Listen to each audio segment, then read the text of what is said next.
نبود بود یار بود، دانه نبود دونه نبود، خوشه نبود خرمو نبود، شد یار بود. دم دامنه کوه بابا بام دنیا سبزه بسیار بود.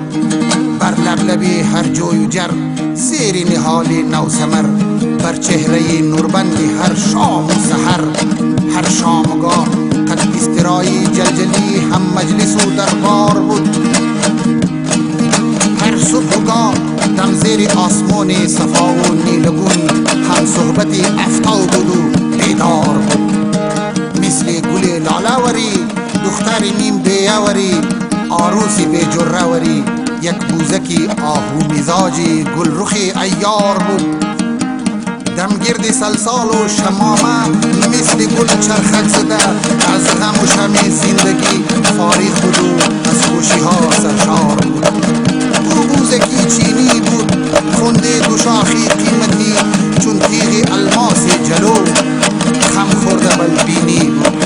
او بوزکی چینی بود. چای و چلم تیار کیم، گوشک خوره آوار کیم. چرقت ششته و قدیراس توخ کیم بوزی چینی را. قد بزغلای نورسو دنیایشی، قد آل و اولادایشی، قد زندگی زیبایشی. دم سرزمین و میهن و دم کشوری آبایشی. توخ کیم بوزی چینی.